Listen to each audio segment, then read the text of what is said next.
Bonjour, je suis Muriel, créatrice de Buy Me For You. Aujourd'hui, je vous propose un tutoriel pour confectionner votre masque barrière.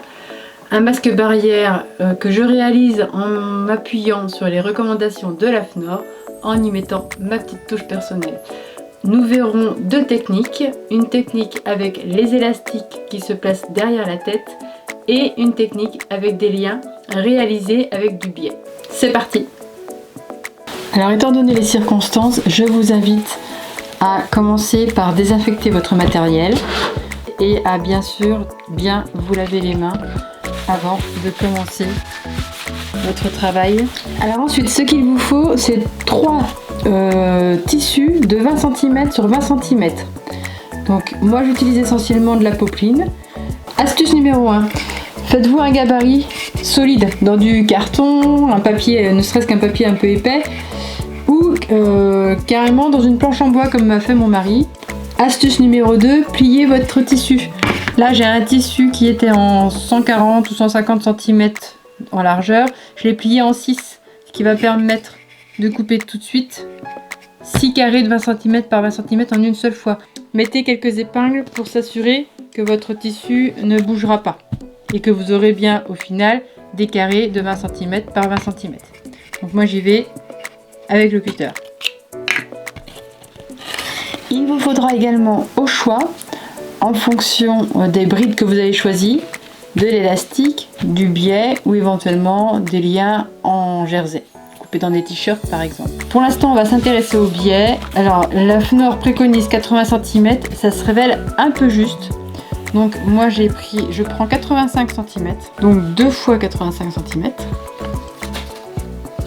Et sur ces 85 cm, nous allons les positionner de manière à ce qu'il y ait un côté un peu plus grand que l'autre. Il faut moins de longueur derrière le cou que derrière la tête. Donc on va repérer 45 cm sur le biais. Je le note avec un stylo friction, comme ça je pourrais effacer le trait au fer à repasser. Je note 45 cm et pour me souvenir que c'est cette bande qui est la plus grande, petite astuce, je fais une petite flèche pour me souvenir que c'est la partie que je vais mettre vers le haut du masque. C'est-à-dire la partie la plus longue que je vais nouer au-dessus de la tête. Et cette partie étant un peu plus courte, je vais la nouer derrière mon cou. Je fais de même avec le deuxième. Nous avons les 3 pièces et nous allons assembler 2 de ces pièces ensemble. Je vais effectuer une couture sur tout le tour à 5 mm du bord, avec un point droit. Alors comme je suis le patron de la FNOR, il y a 2 plis qui vont se positionner comme ceci.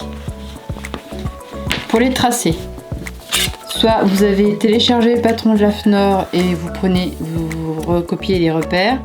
Si ce n'est pas le cas, vous avez simplement fait un carré de 20 cm par 20 cm, sachez que le repère se trouve à 2 cm et demi du premier bord, puis 7,5, puis 12,5 et enfin 17,5.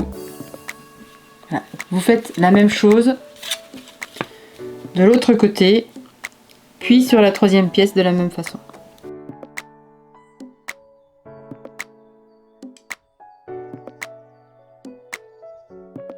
Une fois vos repères tracés, on prend le repère vers le centre de la pièce qu'on ramène vers le haut de la pièce, comme ceci.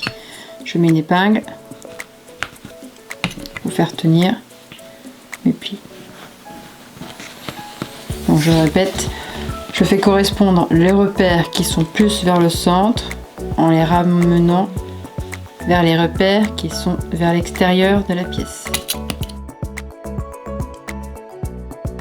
On obtient ça.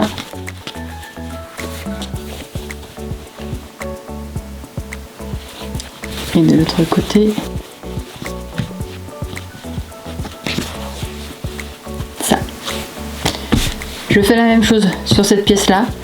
On repasse pour bien faire tenir les plis. Puis on va faire quelques points pour les fixer. J'ai mes 2 pièces repassées, je fais les petits points. Alors quelques points avant-arrière suffisent sur chaque pli.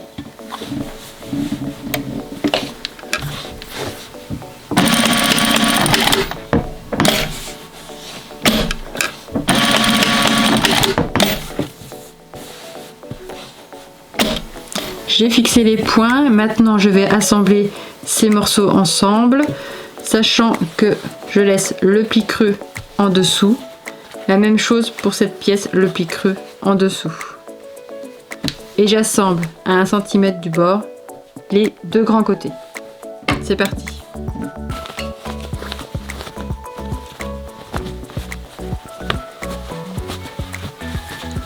Et voilà. Une fois retourné, je vais repasser. 20 cm sont faits pour que ça aille au plus de monde possible. Toutefois, je trouve que 20 cm, c'est un peu grand pour les femmes en règle générale. Donc je réduis de 1 cm. Pour ça, je fais une couture à 1 cm sur les petits côtés. De même de l'autre côté, pardon.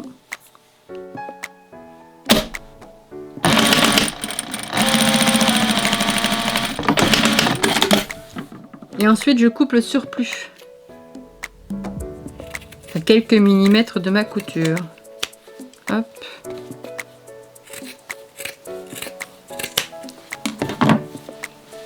Voilà, c'est fait. Il faut décider ce qui sera le bas du masque. Donc pour ça, je vais mettre une petite épingle. Hop, ici, ça sera le bas. Je prends mon biais et je trouve la partie haute grâce au petit repère que j'ai dessiné. Je fais correspondre ce repère avec le milieu d'un des petits côtés du masque. Et je pose le biais à cheval. Puis je le pique.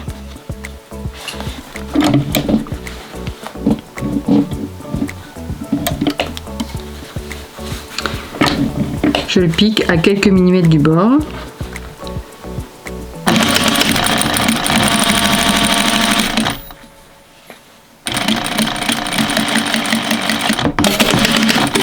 Je m'assure qu'il est cousu des deux côtés.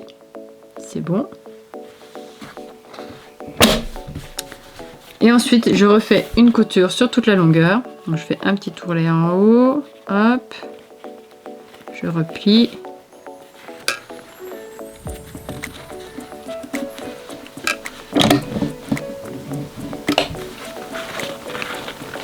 Et je viens piquer toute la longueur du biais.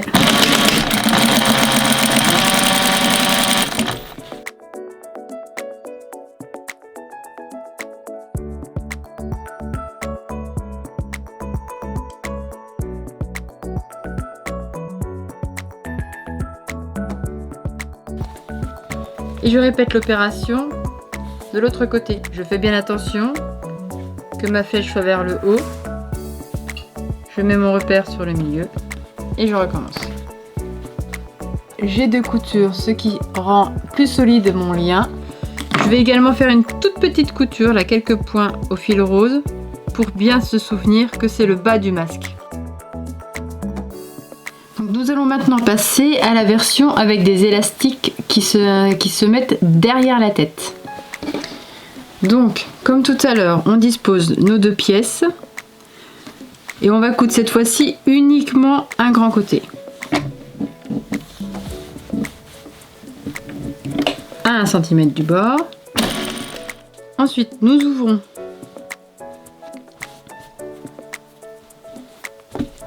nos deux pièces et on va installer le premier élastique ici. Donc, ce qui est préconisé, c'est 35 cm.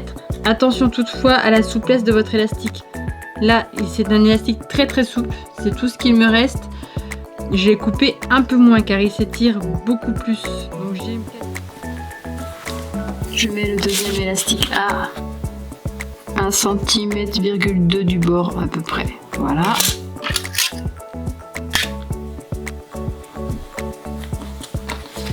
La même chose en face.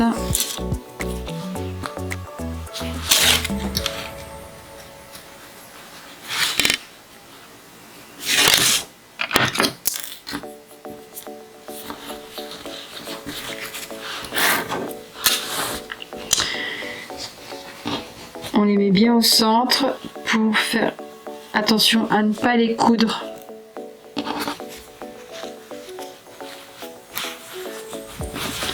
Donc maintenant je vais faire une couture à 1 cm du bord ici. Jusqu'ici, je vais laisser un trou. Je vais repartir d'ici et remonter là. Voilà, donc en fait je fais 2 L. Hop, et je laisse le trou qui va me permettre de retourner mon masque. Je conseille au niveau des élastiques de passer plusieurs fois pour qu'ils soient bien solides. Donc maintenant je vais cranter les coins légèrement. Il ne s'agit pas d'abîmer nos coutures, il faut que ça reste solide.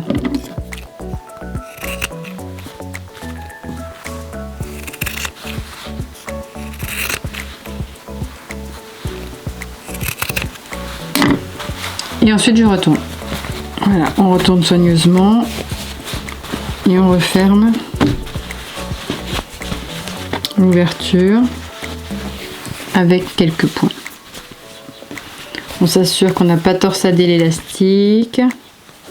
Voilà, c'est bon. Vous pouvez également, pour être sûr de la solidité de votre masque, refaire quelques points de renfort ici pour maintenir encore l'élastique. Je ferme mon ouverture en passant tout près du bord. Voilà, c'est fermé.